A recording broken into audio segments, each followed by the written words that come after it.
we're heading straight to Washington because Ali Alfoneh is a senior fellow at the Foundation for Defence of Democracies and a top expert on Iran and the inner workings of that regime. Welcome to the programme. Let's pick up where we left off. So a growing influence of Tehran in this battle with IS in Iraq now. What is Iran actually trying to achieve?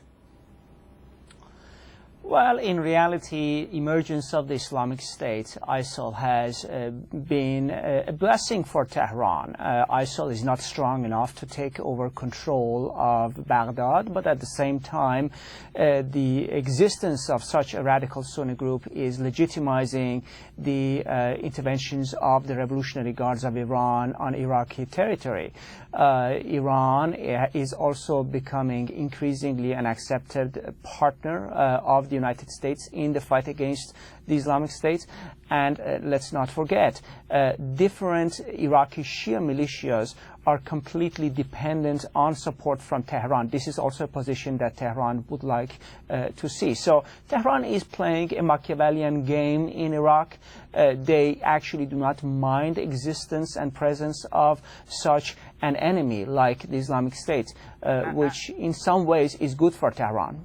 How comfortable is the White House with everything that you have just mapped out? It was interesting, we were listening to our correspondent's piece there. They were showing off their arms that had been bought by Tehran and making the point that the Americans had promised a contract of arms back in 2012, and there was no sign of them still. How comfortable is Washington with this growing influence from Tehran? Well, it certainly is the case that the Obama administration has abandoned many of its allies in Iraq and has in reality delivered Iraq to the hands of the Islamic Republic in neighboring Iran. Now they have to live with the consequences of Islamic Republic's seizure of control in Iraq and expanding influence of the Revolutionary Guards in a country which was liberated from the clutches of Saddam Hussein in 2003.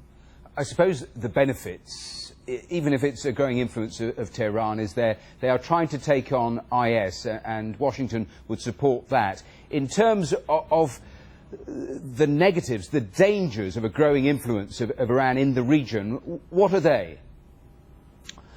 Well, there are many Sunni groups within Iraq which, seeing the growing Iranian presence in Iran, are actually going to seek protection in neighborhoods and that we do not like to see. For example, Sunnis becoming dependent on Islamic State for securing their own guaranteeing their own security.